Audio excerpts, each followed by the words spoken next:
السلام عليكم ورحمة الله. أعوذ بالله من الشيطان الرجيم. بسم الله الرحمن الرحيم.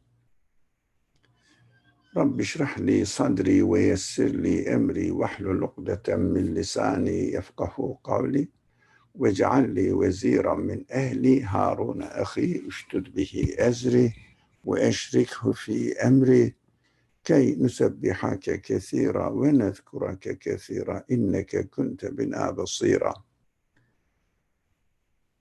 الحمد لله رب العالمين الرحمن الرحيم مالك يوم الدين إياك نعبد وإياك نستعين اهدنا الصراط المستقيم صراط الذين أنعمت عليهم غير المغضوب عليهم ولا الضالين آمين. وصل اللهم على محمد وعلى آله وأصحابه وأتباعه وسلم والحمد لله رب العالمين آمين.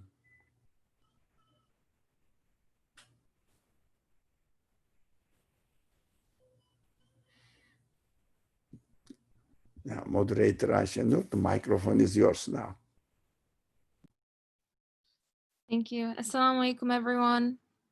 Hope everyone's doing well. Today, we will be starting the third word and reading this text together. Inshallah, we can try to read it and try to understand it for ourselves in the circumstances that we find ourselves in today, and not to necessarily learn something external to ourselves, but to hopefully discover something about ourselves and our existence in this life. I will try to share my reflections and questions as we go through some parts, taking the opportunity to pause and think. I invite you all to do the same. I invite you all to be active participants so that we can try to understand this text together, inshallah. All right. So, Bismillah. Bismillahirrahmanirrahim. The third word. In the name of God, the Merciful, the Compassionate. O you people, worship. And this is from the Quranic ayah from the second chapter, Surah Al-Baqarah, verse number 21. And in what follows, inshallah, the text will try to help us understand what is meant by this verse. If you want to understand what great profit and happiness lie in worship, and what great loss and ruin lie in vice and dissipation, listen to and take heed of the following story, which is in the form of a comparison. Okay, so similar to some of the texts that we read in the weeks before, we are going to be presented with a sort of parable and story, and the point of a story is so that we may see ourselves in its characters and find its meaning in our life as well. And hopefully we can start off with that intention. Before I go directly into the parable, I think we should pay attention to this first initial paragraph and the verse that has come before it, because I think it will help us frame the rest of this text. And the focus, the emphasis is on worship, right? The verse itself gives the command of worship addressing people, human beings. And I think, at least for me, as I looked at this text before, reading it right now with all of you, I think the fundamental question for me was, what does it mean to worship? And I think that we can keep that question in mind. All of you can feel free to write in the chat box or speak up if you want to share what for you worship means initially now and later on as we go through the parable. But it's interesting because this command is coming from my creator. Oh, you people worship. And so it brings up the question of what does it mean for me? And just one example that came to mind, even though it's limited in its nature, is that of, if, for example, a teacher told me to study and I never heard of that term before, or I approach it without prior conceptions of what I think it means. I would ask, what does it mean? What kind of command is that? What kind of action is it? What kind of intention do I need to do the studying properly? And moreover, such an action also connotes a certain identity, right? To study is to be a student. So what does it mean to be a student? To encompass a state of studentship. And we can swap these questions to ask again the question of what does it mean to worship, and what does it mean to be a worshiper to me as a human being. And perhaps, as in the example of a student studying, there are two elements. One is a state of mind, a certain awareness, and two, of course, the acts that accompany that awareness and put it into a physical form.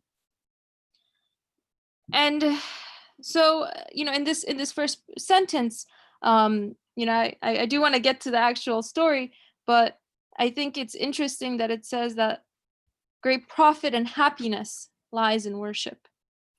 And I think we have to ask ourselves, happiness in what sense? What is it that will make me genuinely happy? Because apparently this thing, worship, is going to bring that, or it holds it within it. And I know that happiness for me is definitely not that which is temporary. So how can this worship grant me this sort of non-temporary, this sort of eternal happiness? And inversely, it says that what great loss and ruin lie in vice and dissipation. And dissipation, the squandering of resources, or misusing what is given. So those are just, certain, I think, ideas that will be useful in keeping in mind as we approach this story and try to understand it. So, one time, two soldiers received orders to proceed to a distant city. They set off and traveled together until the road forked. At the fork was a man who said to them, "The road on the right causes no loss at all, and 9 out of 10 of those who take it receive a high profit and experience great ease, while the road on the left provides no advantages, and 9 out of 10 of its travelers make a loss. But they are the same as regards distance. Only there is one difference. Those who take the left-hand road, which has no rules and no one in authority, travel without baggage and arms." So those who take the left-hand road, which has no rules and no one in authority, travel without baggage and arms. They feel an apparent lightness and deceptive ease. Whereas those traveling on the right-hand road, which is under military order, are compelled to carry a kit bag full of nutritious rations, 4 pounds or so in weight, and a superb army rifle of about 2 pounds, which will overpower and rout every enemy. So I want to pause here very briefly, just to discuss what is being presented to us. So first, there is a specific journey that is being mentioned here, right? And of two soldiers that are on this journey. And crucial to this journey is the choices that are being presented to them, right? They at the fork, and fork is where you have to make a choice. Choice is given, free will is given, and these two men have to make a choice, and the choices are presented to them. So they have full knowledge of what each path, what each road encompasses. And they make that choice, as we'll see, knowingly. Now, secondly, is preparation for that journey, right? So on the left, it says the left road has no advantages, and that in terms of just probability, 9 out of 10 of its travelers make a loss, and that the right one, 9 out of 10 of those who take it experience great ease and profit.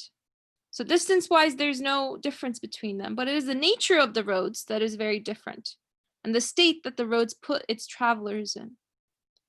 And it seems like the author says the left-handed road is one in which there is no order, there are no rules, at least, no one in authority, and so you do not have to carry any sort of apparent burden with you, no baggage. And it says very explicitly they feel an apparent lightness and deceptive ease, and we'll get into what all of this means. Whereas on the right-hand road, which has an order to it, has an authority to it, one is compelled to carry both food and a weapon. And both of these two things serve a purpose, right? One, in preparing for a journey, of how will I satisfy my hunger when I am hungry, and how will I protect myself when I face an enemy. And again, inshallah, we can go further into it, but I think that that aspect of it is very important as well in terms of preparing in accordance to the journey that I'm partaking in, right? Readying myself with the nature of the trip in mind. Just as, if I was going somewhere warm and humid, I may focus on bringing cotton shirts, sunscreen, and sandals. Here, it's saying that one of the paths compels you to carry both food and an enemy, tools that are necessary for this particular trip. So let me continue on, and we can reference back to some of these parts, inshallah, as they become more clear to us. After the two soldiers had listened to what this instructive man had to say, so I guess now I'm just thinking out loud, it's interesting that the message of the two paths is being very actively conveyed to them, this instructive man, right? There is a third agent there that is playing some sort of role, imparting onto them the meaning and the message of what these roads imply, so that they can make this choice knowingly, equipped with the knowledge of what it implies. So after the two soldiers had listened to what this instructive man had to say, the fortunate one took the road to the right. So the road with order, and the one that requires you to carry certain weights. He loaded the weight of 5 pounds onto his back, but his heart and spirit were saved from thousands of pounds of fear and feeling obliged to others. As for the other, luckless soldier, he left the army. He did not want to conform to the order, and he went off to the left. He was released from bearing a load of 5 pounds, but his heart was constricted by thousands of pounds of indebtedness, and his spirit crushed by innumerable fears. He proceeded on his way, both begging from everyone and trembling before every object and every event, until he reached his destination. And there he was punished as a mutineer and a deserter. As for the soldier who loved the order of the army, had guarded his kit bag and rifle, and taken the right-hand road, he had gone on his way, being obliged to no one, fearing no one, and with an easy heart and conscience, until he reached the city he was seeking. There he received a reward worthy of an honorable soldier who had carried out his duty faithfully. So let me pause here before we get into the explanation of this story, because I think we can perhaps share some thoughts and reflections at this point of what we gather from the story before we kind of lean on to the author to hear what he has to say. I think one of the important aspects that I took away from this story was this notion of freedom and security.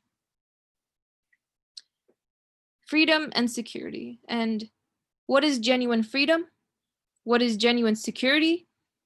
And which path in this story offers which? Or can one path offer both? Now,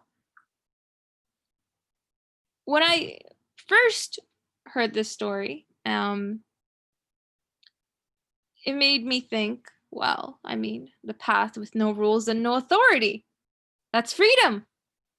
I don't have to listen to anyone's commands. I don't have to take any orders. That sounds like freedom to me. And the road on the right seems like you exchange freedom for security. Okay, you're secure and you have to carry these bags, but you have a weight with you that you carry.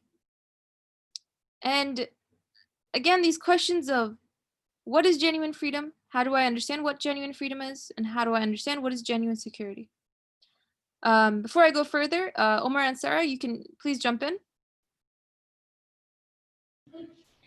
What I learned, because I just remembered like a hadith, I think it was, that was where there was that the dunya is like a jail for a Muslim, and then al-akhirah is like very good, like a happy thing.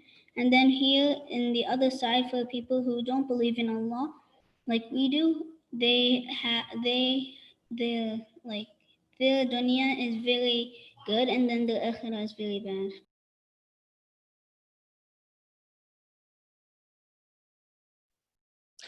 Thank you for sharing that hadith with us. Inshallah, I think what is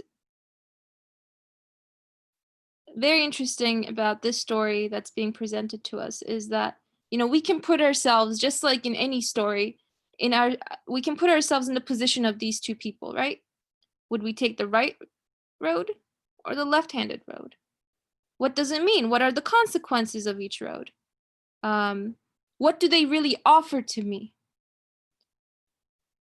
Again, I welcome, if anyone else wants to jump in, please feel free to do so. And I would especially be interested in what you think, if you were in this position, what you take away, knowing what each path offers, what each road offers, what would you do? I think with that in mind, we can benefit the most, inshallah. And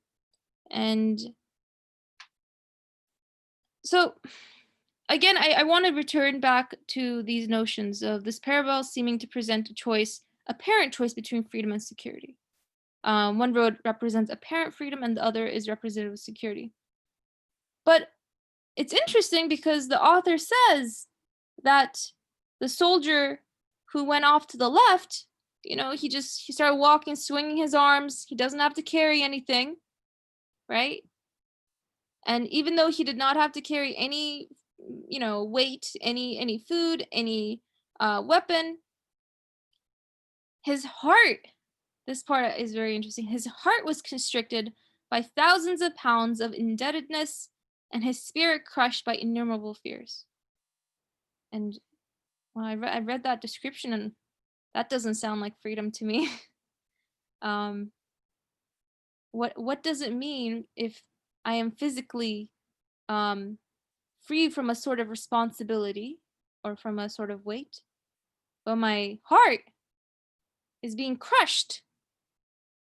Can I say that I am free or that I have freedom if I feel that sort of indebtedness, if I find myself fearing everything that comes in front of me? And we can think about this in our terms today, right? this deceptive ease, false sense of freedom.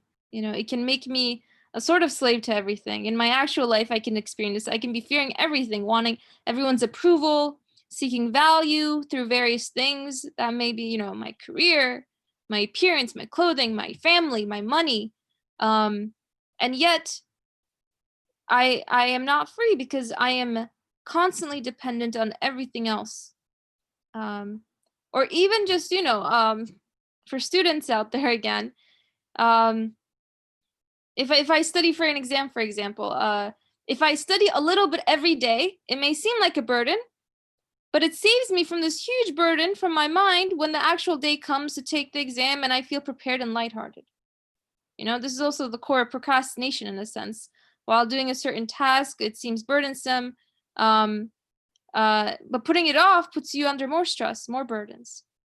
But you know, I want to kind of go back to the second paragraph again, where it says that, you know, one, the right road, the right-handed road, the soldier that went on the right-handed road, even though he was carrying like 5 pounds of weight, his heart and spirit were saved from thousands of pounds of fear and feeling obliged to others.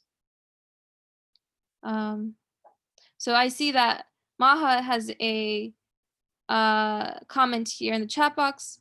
She says, well, sometimes freedom feels exhausting, but how does lack of it feel? Do you wanna expand on that a little bit, Maha, if you'd like?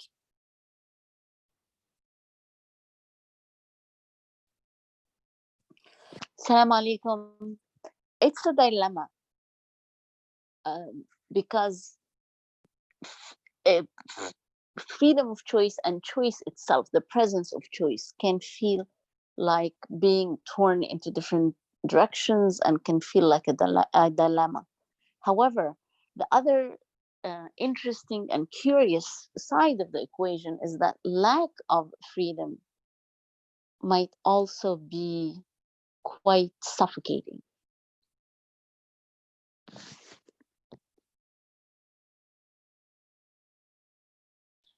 Thank you for that. Yeah. So right, sometimes even the ability to make a choice can be very exhausting, as you said. I mean, just one example is if I go down to the supermarket and let's say I want to buy cereal, okay? There's like 500 different options of cereal.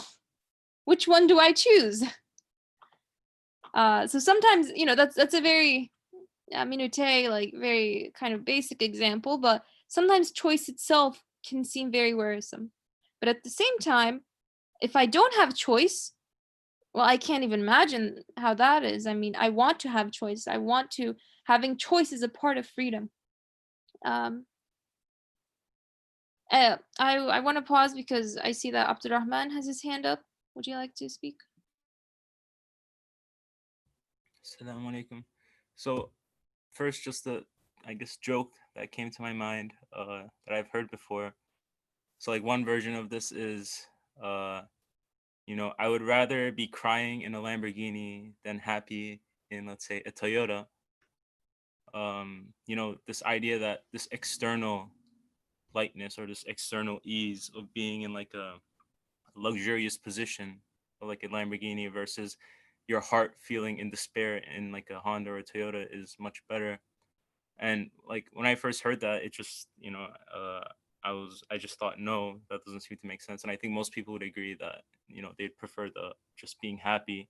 So I think in this like the importance of having like ease in your heart or ease in yourself rather than just like this appearance of ease. And I think Nursi also touches on this where, you know, he says for the right road, like the way he approaches or the way he forms a sentence is also interesting. He said, the road on the right causes no loss at all. He says that there is no loss to this. He's emphasizing that.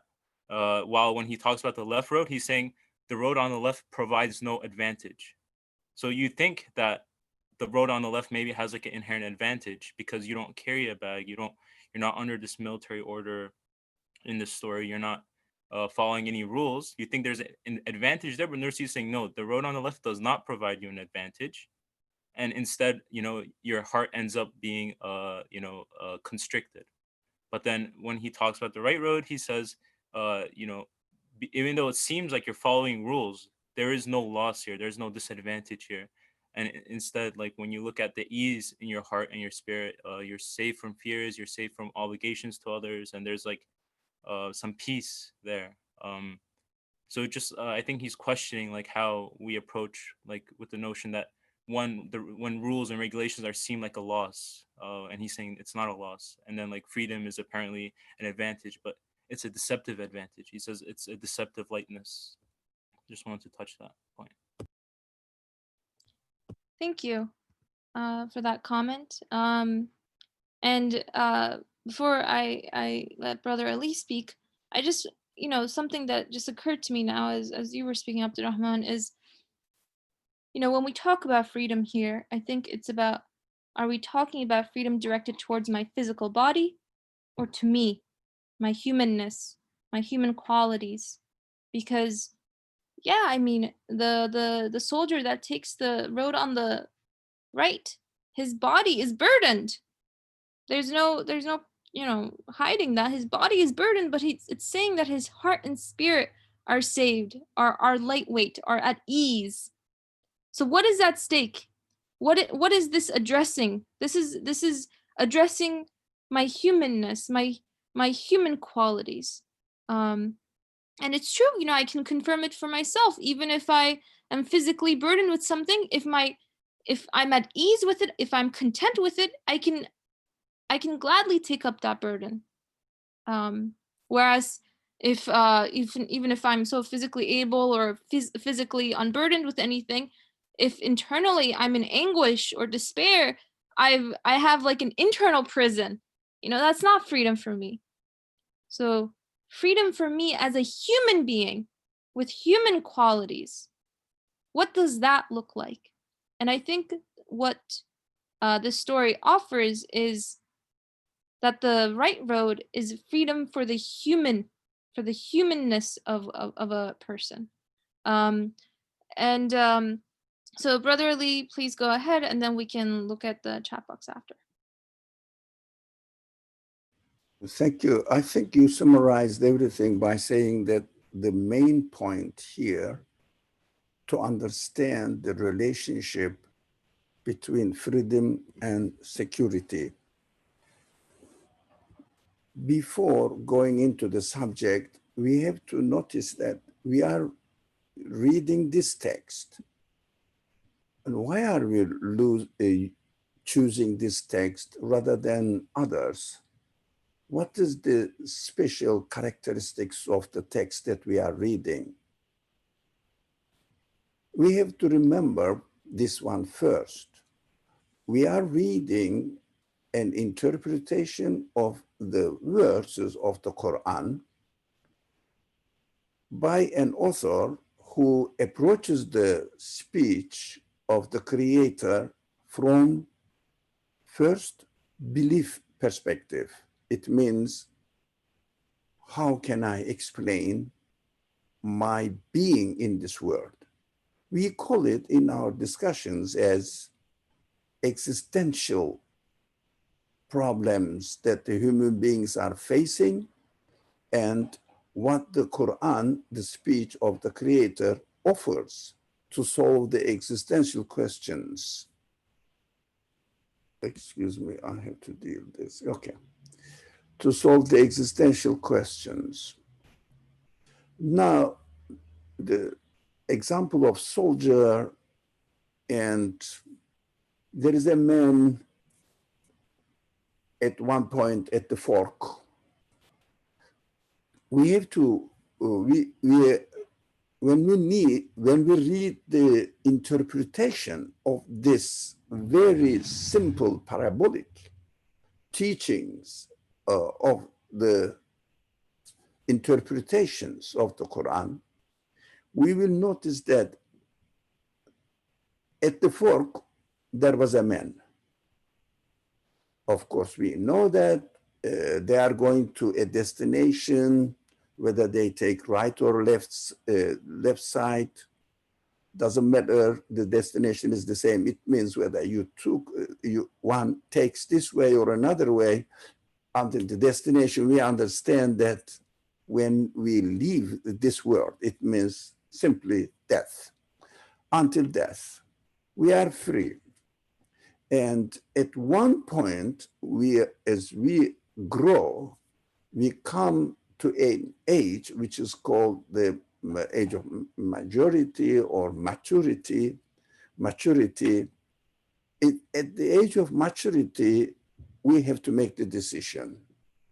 But there is a man. It means our consciousness, our human capacity lets us know which one is more appropriate to my existence, to my being in this world. Taking notice of the conditions of the universe, but primarily, of course, taking notice of human capacity, human qualities. We have to use them. They are there, even, we call it human conscience. Even if I decide not to use them, not to use human conscience, it speaks. It means it is within myself. So human conscience says, what are you doing in this world? Is there any purpose in your existence, etc.? These kinds of existential questions are raised. And I have to take a side, whether I will explain my existence as I exist by myself, I am not responsible for anything else, I just want to enjoy my existence, my being, my life in this world until I reach the destination. That is a choice. And another choice is the human conscience, again, informs that this universe and human beings don't seem to be a simple matter. It is very important. Everything is so perfectly adjusted, organized, purposefully given existence, and everything is fulfilling the purpose of its existence. So the question remains out there, what is the purpose of your existence? Conscience urges human beings to question this. Of course, human freedom, human free will is essential.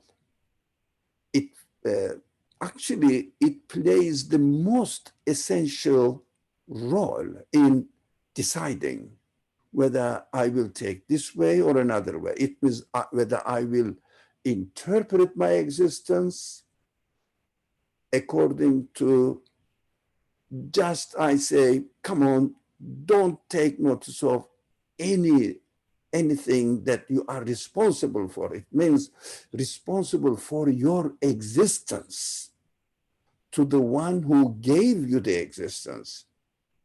And take notice of, I am using the word here, his authority over your existence.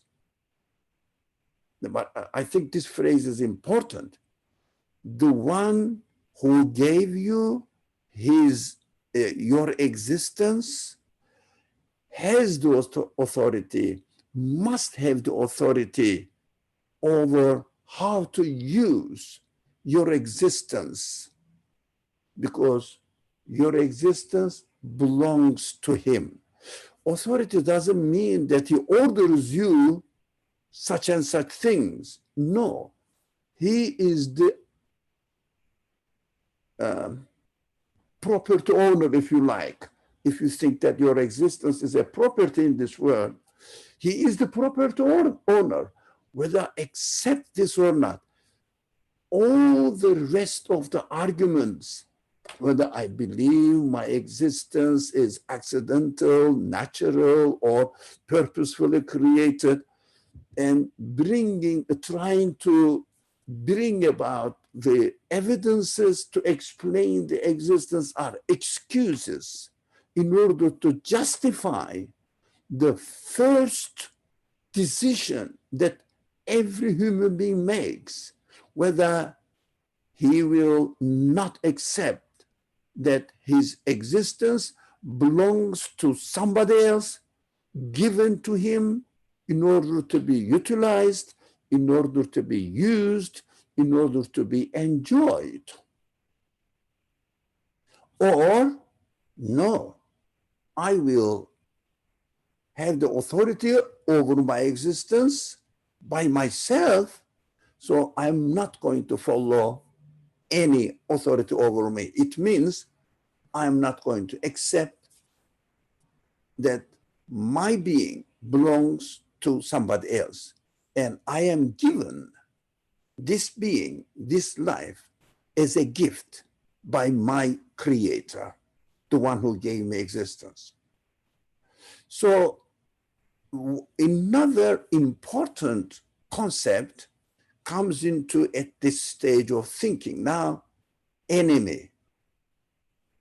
What is the enemy? I think in this example, we have to also discuss what do we think that the word enemy here in this story represents? What do we think it represents? I think if we understand that there is enemy in my life, then accordingly, I will take a stand. If I have an enemy, I will get my kit bag. I will get my rifle to defend myself. But can we deny that we have an enemy in this world? I think this is a very crucial question. I would like to hear your ideas about what this enemy is, so that it will have an effect on my usage of free will, which way I should take. It means which way of understanding of my existence I should take, whether I am existing by myself, accidental happenings, or I have an owner. Accordingly, I will try to defend myself against the enemy. I think the most crucial question to understand what this enemy is. So let's talk about it. That's my suggestion. Whether the moderator agrees or not, I don't, that's up to her. Thank you, Brother Ali, for bringing up this really important question. I'd like to discuss it too. I think before we do so, I just want to make sure that we address some of the comments in the chat box. So Afshan, she had said, I think what's key here is what those military orders are. Do you want to, and you had another comment after that as well. Do you want to elaborate further? You can feel free to unmute yourself if you'd like to. Well, Dr. Murmur asked the question about the enemy, so I think we can just go straight to that so we don't go off course. But for me, the enemy, at least from my point of view, is to think that we are self-sufficient and to think, you have like a false sense of control. And I think it becomes very problematic and it makes life very, very stressful. And then you start feeling like the soldier who went towards the left side. Whereas if you release this thought to believe that you are self-sufficient, you feel more free. Yeah, even while you're carrying the 5-pound bag. So for me, I thought that was what the enemy was, to just rely on yourself or rely on material things, as opposed to sort of releasing all that and to understand that your only true reliance is with the Creator. Thank you. Thank you. And also we had another comment by someone that said, is our conscience our fitra? Inshallah, we can also hold on to that question just so we focus again on the enemy question. So I think, yeah, I think self-sufficiency is a very important point. I think the fact that I see my own self as sufficient, that I see myself as being able to provide any sort of sustenance, you know, physically, emotionally, any sort of sustenance to my human qualities. If I think that I am the source of that, then I'll end up in great loss, because I know that I can't provide that, and it places a burden upon me that's worse than any sort of physical weight. Another person says secularism is the enemy. So I think that, so if I think about this story in terms of myself, then I can see that I am on a particular existential journey in my life. And in this particular existential journey, just as every journey you have to prepare according to the nature of that journey, I have to equip myself with the tools necessary for it. So when I ask myself what are the enemies I face now in my life, I face doubts, insecurities, questions that trouble me, as our friend said, various ideologies that are attacking me constantly, stripping me of my of me utilizing my human qualities properly, of recognizing the reality of my existence and the existence of everything else, casting doubt on the idea that things must be created and have an owner. Maha says, I don't think of an enemy. You can definitely feel free to voice yourself if you want to further that point.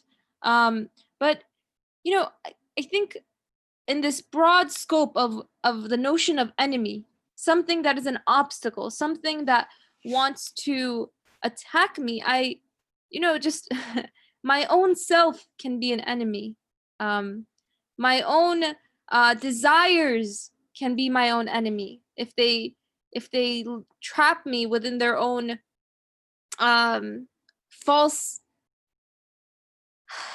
it can be false ideologies, false senses of sufficiency, false sense of ownership over myself. And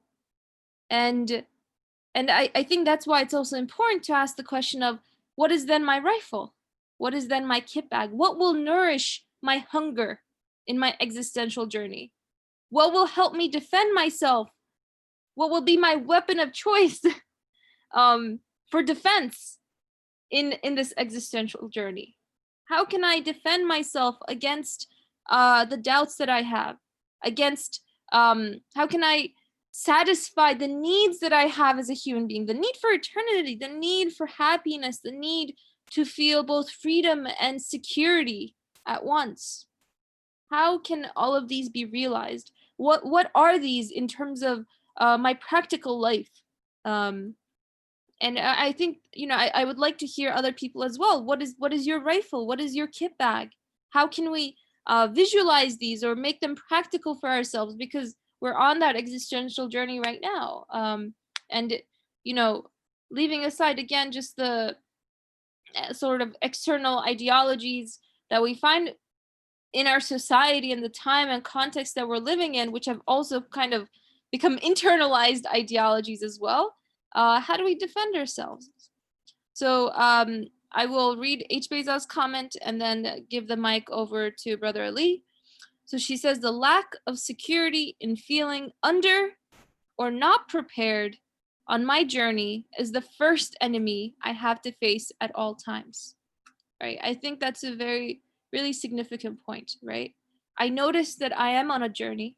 I notice that I have needs. How do I prepare? What do? I feel the need for guidance. And I need to somehow meet that need. Where do I look for? What do I look for? How do I make use of these feelings and needs that propel me and put me in this position? Let me pause right there. Brother Ali, please go ahead.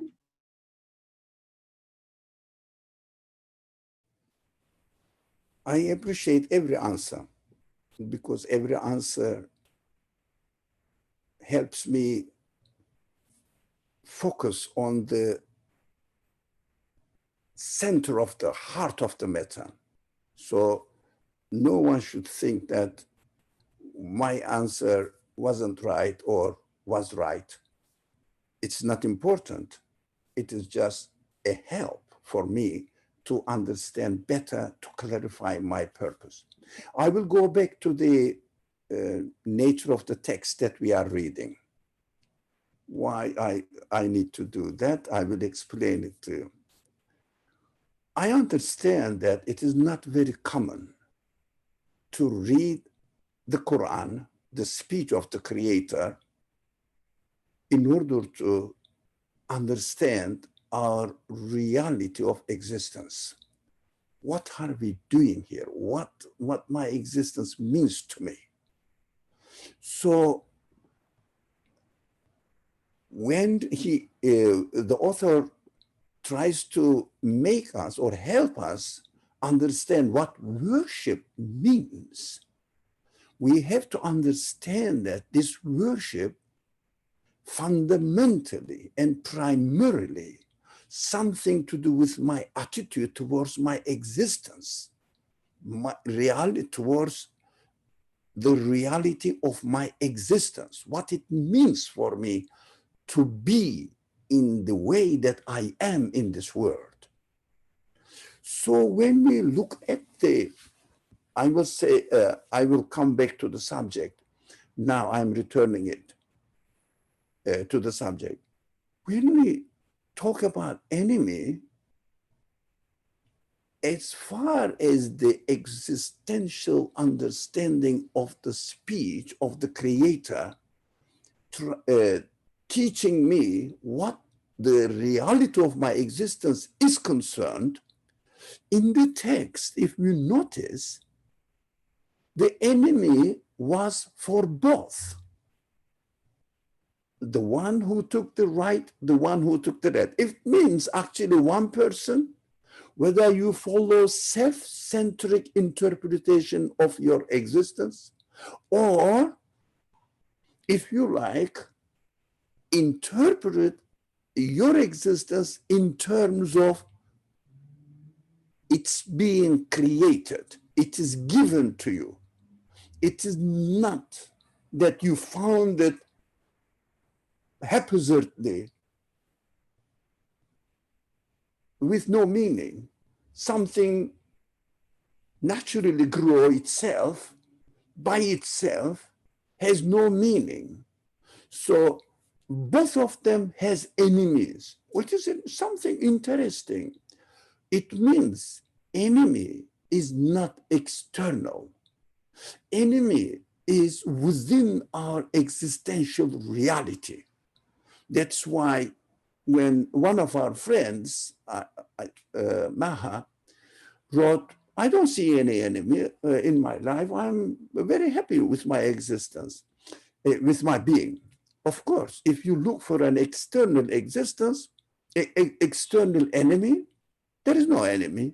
As some friends said, rightfully, secularist way of human self-sufficient feelings of self-sufficiency are enemies. But at the very beginning of reasoning, in order to understand the reason why we should have a worshipful attitude, it is something to do directly with my interpretation of my reality of existence.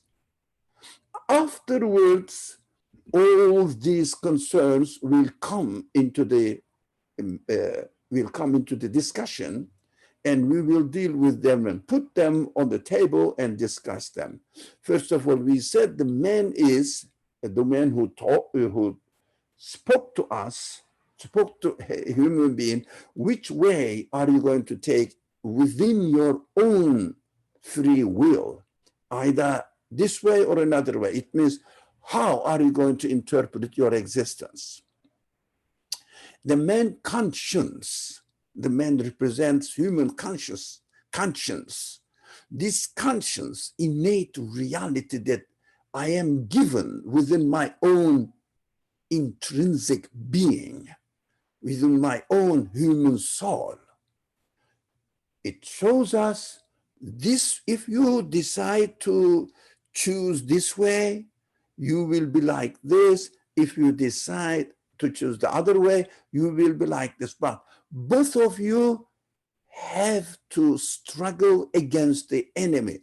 Enemy, I understand at the existential level that my human expectations and the reality of this kind of creation out there contradicting. They are contradicting. My conscience expects to be fully satisfied in my existence, to be happy forever at the highest possible level. But what I am expecting, what I am experiencing in this world, I cannot satisfy this. There is no way to satisfy my expectations, human expectations. It means the conflict between my soul, which is endless, which has endless expectations, and the reality of this type of creation, which is temporary, burdensome, and burdensome as well. I have to struggle and do lots of things. I'm not saying it is bad. Within the conditions of this world, it is good. But at the same time, it contradicts my expectations of my human soul. How am I going to solve this problem? Because if I take one side, on the right side, I will say, I am created, I have been given these life conditions, reality of this existence, by a one who has created my soul as well. And my soul, my human capacity, expects eternal happiness. I didn't make it. I didn't create these expectations. It is given to me as my conscience is given to me. My physical body is given to me. My other senses are given to me. They are all given to me. And this life contradicts my human expectations. How can I overcome it? The one who takes the right hand, it means submits that his existence is deliberately given to him by a conscious being, a creator who created and gifted, if you like, gave it to me as a gift to be used and utilized in this world. I say, if I take this right side, I say, oh, I am here with a contradictory position. And both of them, it means the external world and my soul are created by the same source. Why am I in this position? It means, oh, I understand. My creator wants me to turn to him in order to satisfy the need of my soul, which is eternal happiness. But if I take the left hand in the example,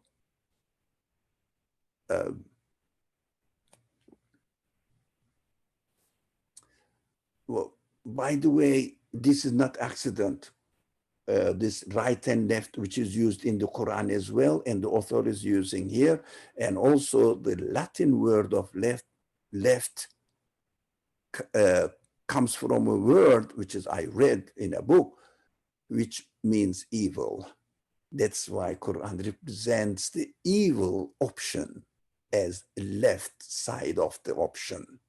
And author respects this as well, says the one who takes the left hand, left side,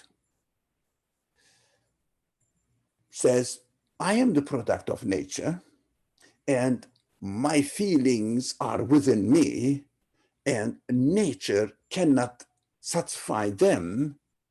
So I have to suffer the attack of my enemy, which is there is no satisfaction for your human expectations. You have to suffer. You have to suffer. Why? Always you are approaching death. It is very interesting, by the way, in the Quran, it is very famous. Most of you definitely know it. This verse of the Quran says, Kullu nafsin dha'iqatul maut. It is very interesting to pay attention. Every being at every level, the universe itself, galaxies, stars, and the earth, and the animals, plants, and human beings, all of them are beings. Nafs means beings. Self, it means everything which has a self, which has an existence, is tasting. Dha'iqa means, that is grammatic information, but it is not a verb. It is an active dha'iqa. It means the one who is continuously tasting, active participle. For example, if I say, I am an engineer, it means in my capacity, the being an engineer is always within me. So tasting death is always within me. So I cannot say that after certain years, a certain span of time, I will die and taste the death. No, Quran doesn't say this.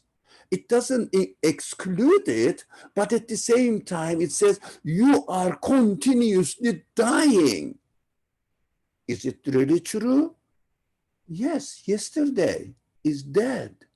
My life, my experience, as far as yesterday is concerned, is dead.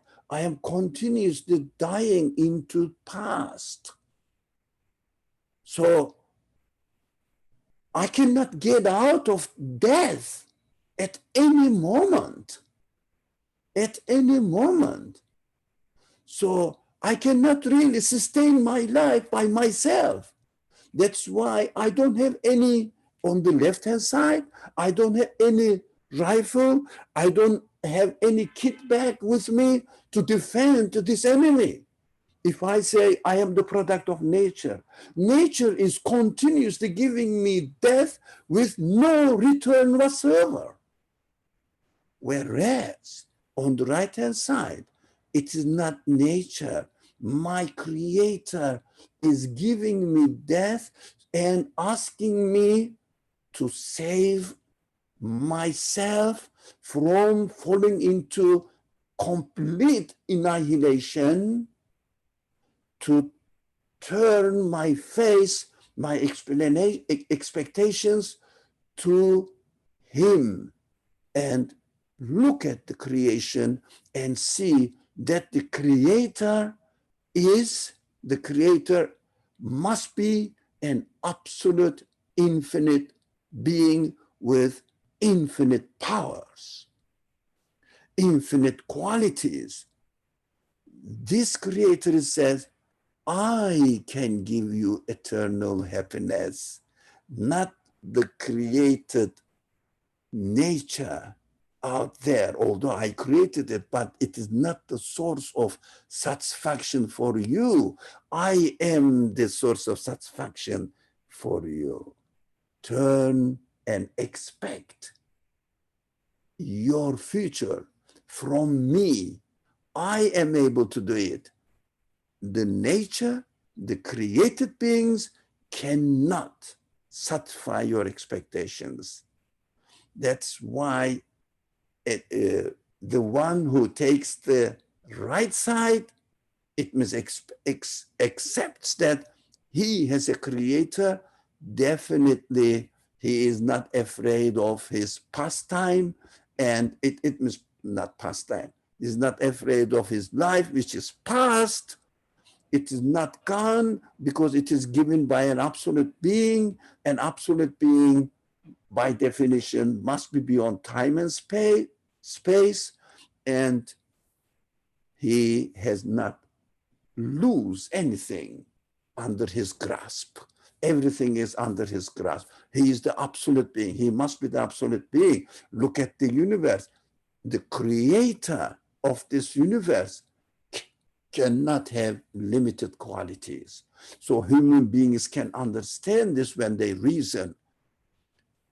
So I can overcome my enemy by acknowledging the absoluteness of my creator. I think the enemy is in my understanding of my existence. I wanted to, make it clear as far as I understood, because I understand that we are not used to studying the Qur'an by referring to our existential realities. That is why we need to train ourselves, because the Qur'an fundamentally explains us what the reality of our existence is. Fundamentally, the rest of the teachings of the Qur'an only gives equipment after taking the right or left side, teaches how the right side should behave, carry the rifle, etc. The left side seems to be free, has no responsibility, but suffering innately from an existential non-existence, which is called annihilation, which is, everybody knows that nihilist understanding of the world. Nihilist understanding of the world. No meaning. Everything is nothing, has no purpose at all. It means human expectations have to suffer from this enemy, which proposes us, suggests us that there's no meaning for my life at all. I'm sorry I spoke a lot and long, but I felt the need. Thank you very much. Thank you, Brother Ali, for those beautiful comments. And as you were talking, I was thinking that, this offers a definition or an understanding of worship, because that's what this text is really essentially about. To use my human qualities properly as a created being that acknowledges its createdness and acknowledges the creator, and that I am under his constant dominion. So that was something that I just wanted to add. Does anyone have any other comments or questions that they would like to make at this point?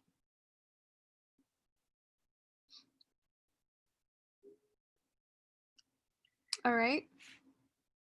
So I think thus far, as this discussion has demonstrated to us, we are on a journey in our life, in our existence, and it's a very existential journey, right? And the primary conflict or the primary enemy that I face is in how I understand my existence, what I attribute my existence towards, and how I ultimately make sense of it. And I think it's something that's ongoing. It's constant. I have to affirm and confirm continuously as I am presented with new experiences and new events and new relations and new feelings in my life. And you know, I think even though the text will later on perhaps say it as well, I think it's apparent right now that one of those rifles or those tools of defense is acknowledgement of that reality, is worship, is in submitting to my creator, realizing that I am created, that I have an owner, that I'm being taken care of by the sustainer, and utilizing my free will so as to both carry that mindset and awareness and implement it within my life. So if no one has any more comments about the paragraphs that we've read so far, we have about 20 minutes left. I'm happy to continue on into the text and read the author Nursi's explanation as well. I'll give a little pause here if anyone wants to make any sort of signal. Otherwise, I will continue.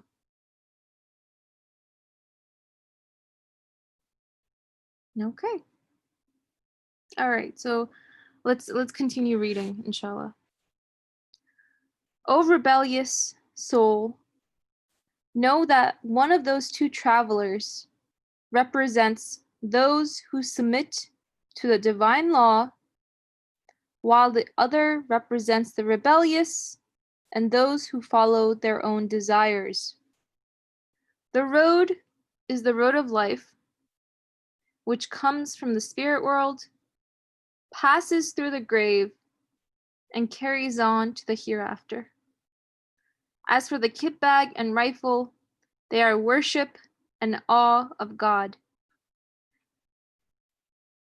or maybe awareness of God. There is an apparent burden in worship, but there is an ease and lightness in its meaning that defies description. For in the prescribed prayers, the worshipper declares, I bear witness that there is no deity but God. That is to say, he finds the door of a treasury of mercy in everything because he is believing and saying, there is no creator and provider other than him. Harm and benefit are in his hand. He is both all-wise, he does nothing in vain, and he is all-compassionate. His bounty and mercy are abundant. And he knocks on the door with his supplication.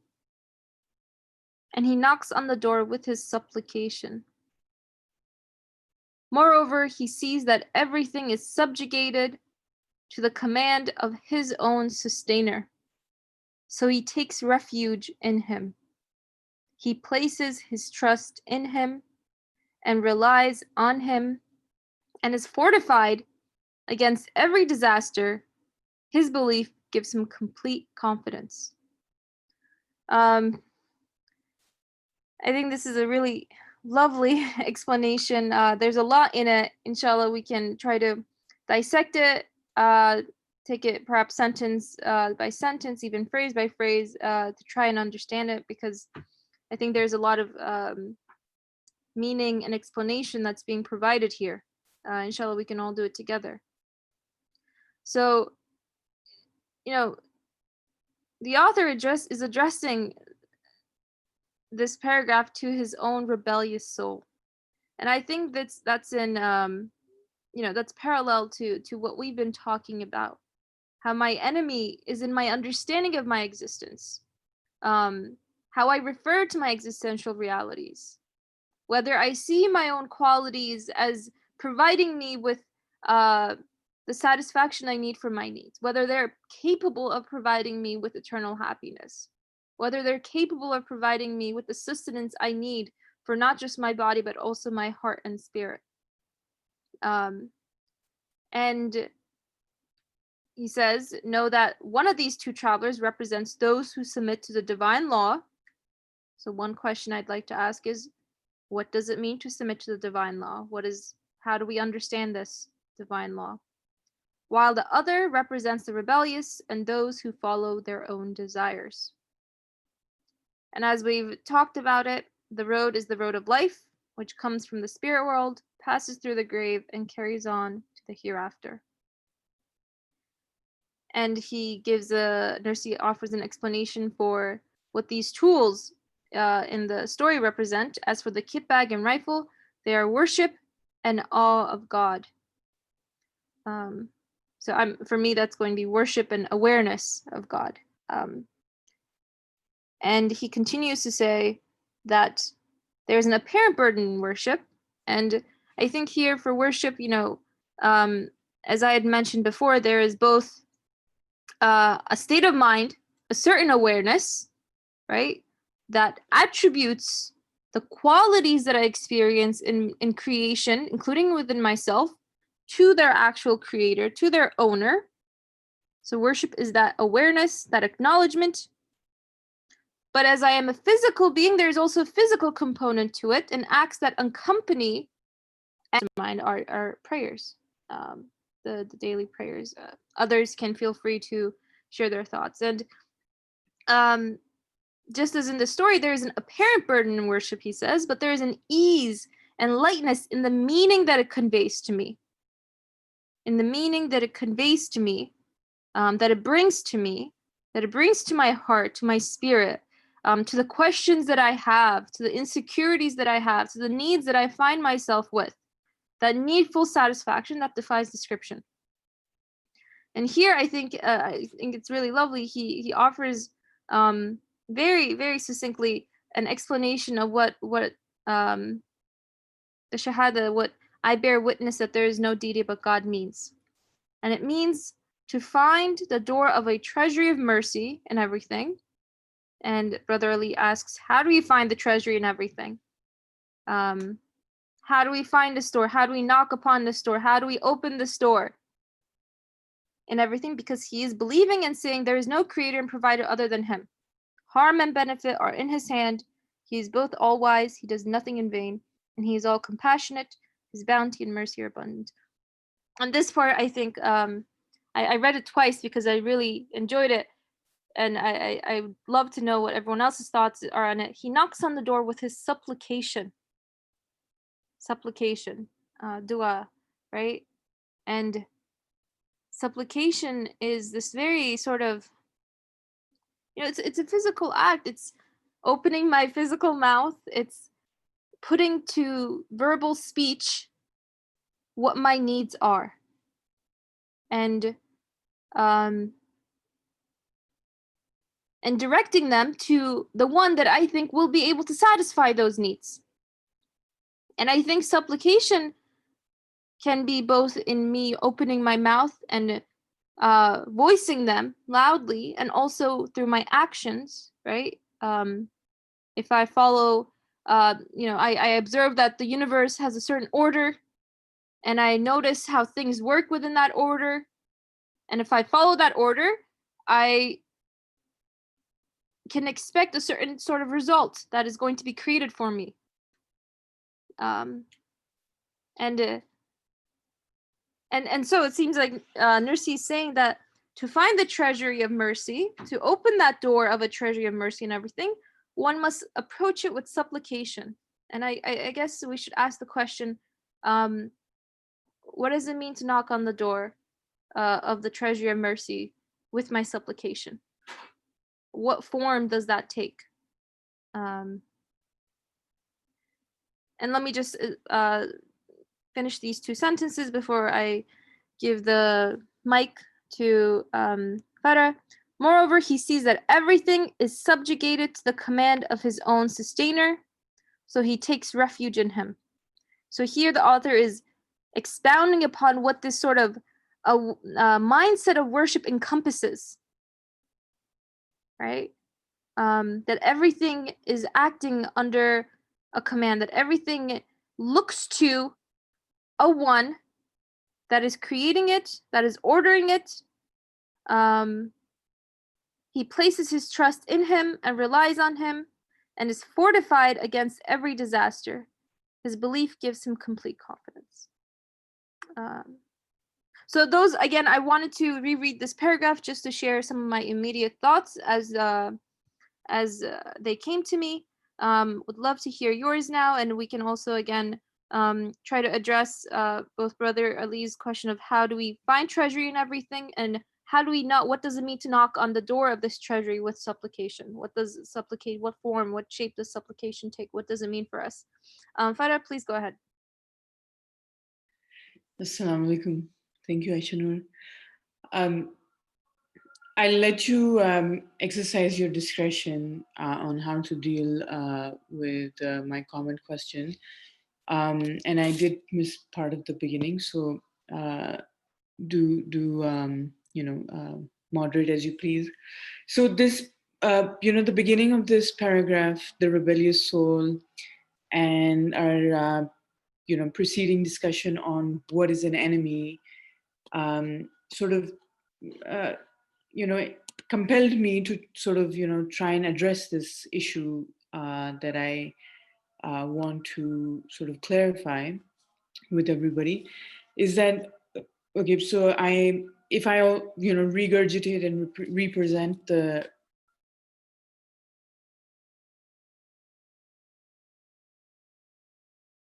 Farah, we can't hear you. We lost you after you said regurgitate.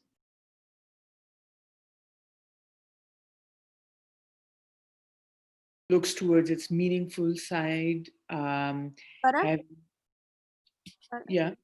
We lost you after you said regurgitate. We didn't hear. Sorry. Can you repeat that? Sorry.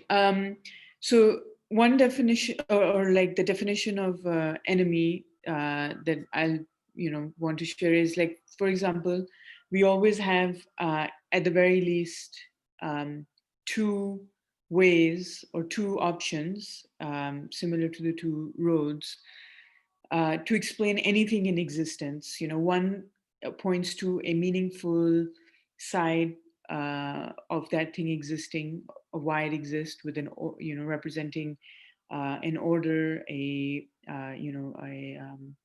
sort of purpose, and the other one being that whatever this is, it's arbitrary and there's nothing that explains it. And the concept of enemy to me is this, always this alternative, the existence of this alternative idea that things are arbitrary, or have, that don't look to the, eternal message or the meaningful side in something. So, that's, I just wanted to clarify what I'm putting forward as the definition of enemy from my perspective. So the next thing that I was wondering was, like, okay, we see from the beginning of this example that there's this road where you're not responsible towards anybody. You don't have to carry anything. Perhaps, it appears to me, at least, the easier road, on the outset. I don't have to really worry about anything, and I'm, like, presumably free. And I think about it, like, why is it that, things do appear that, this way? Why is it that we are needing to fight this desire, or this desire that, or a rebellious soul? Why can't it just be, like, really super easy, in which I don't have to fight and struggle with my, quote unquote, my rebellious soul that does want to also pursue this alternative? Because if it is really part of me, then why do I really need to fight it? But in our life experience, or at least in my life experience, I do feel the need to struggle with it, fight with it, reason with it, negotiate with it. So that was just like sort of my question, comment. So, but please, I know there are other questions that were posed, and feel free to moderate as you wish. Thank you, Farah, for those beautiful comments and questions. I think for your first point, the definitions that you gave make a lot of sense to me. I think that you are right in saying that, you know, there's two options that are available to us, and one is to look for the meaningfulness in creation, in existence, and the other one is to strip things of their meaning, and see it as arbitrary, without an owner, without a creator. And additionally, I would say that just like, you know, in the story, the two soldiers are faced with a fork. I'm faced with a fork in my life constantly. It's not just one fork that I face and I have to make a decision, right? Every experience, every event presents another fork to me. I mean, that's what free will is, right? I can choose to see that event, that experience as meaningful. If I have a conversation with, let's say, my mother, I can choose to see it as meaningful, as my creator sending me, creating meaning for me in terms of the feelings that are granted to me, in terms of the relationship that I may have with her, or I can see it as arbitrary. I can see it, dismiss it as meaningless. So I think throughout just even one day, I have numerous forks, and these forks are opportunities. They're opportunities for me to constantly utilize my free will, and confirm which mindset, which notion of reality that I want to carry. And one road is meaningfulness, right? Understanding reality as it is, and the other one is not just arbitrariness, but also a misrepresentation, a negation of what reality really is. So I wanted to thank you for kind of spelling out those two options much more clearly. Again, you know, what you said made sense to me. In terms of your second point, I think this is an important question that you're raising. You as a reminder, Farah asked, why is it that things appear this way, right? Why do we have to fight this desire? Why do we have this rebellious soul? We have, and when you said that, I was thinking, it's true. I mean, I have the desire to not want to submit. I have the desire to want to rebel. I do not want to submit to anything. I do not want to be under the sovereignty of anything. And I think this is a necessary part of my existence, for this feeling of not wanting to be under the sovereignty of anything, to not wanting to be, let me say, a worshiper of anything. This desire leads me to choosing a type of submission that will free me from all other submissions. I guess it's, you know, as that's why he says, I bear witness that there's no deity but God. I need that rebellious part, in a sense. I can, if I properly utilize it, it will let me to say there is no deity. You know, negate everything else, because I do not want to be under the sovereignty. I do not want to be under the rulership, ownership. I do not want to be a slave to any other creation. And that feeling is very necessary, for that feeling leads me to seek a path that will free me from that burden, from all other creation. By seeking one that will free me from that, from the oppression of having to, you know, beg it from everything else. So those were my immediate thoughts, and I think that this rebellious soul has that particular utility, and I think that once it submits to a one who is worthy of being acknowledged, of being worshipped, then there's contentment and ease. It's not continuous struggle. there's contentment and ease. Let me put it at that. I don't know if maybe anyone else wants to add on to this. Those are my sort of thoughts that came to me. I realize that we have like a minute left, so if anyone wants to add on to this question, they can feel free to. We can also try to address it a bit more next week, inshallah. So let's again, thank you for raising that question. I think let's revisit it next week as well. I want to thank everyone else, since our time is up, for participating, for listening, for reflecting with us. And inshallah, we can try to end it there. سبحانك لا علم لنا إلا ما علمتنا إنك أنت العليم الحكيم وآخر دعوانا أن الحمد لله رب العالمين. Jazakallah khair, everyone. Assalamu alaikum. Alaikum salam. Thank you very much. I think we are left with many questions here to be reconsidered and go further, deeper in the meaning of, although we generally covered up, but next week we can start from the same paragraph of rebellious soul. And then I have taken some questions here. For example, apparent burden in worship. What does it really mean? Now, with supplication, knocking on the door of the all compassionate one, what does it mean knocking on the door? Taking refuge with him, what does it mean?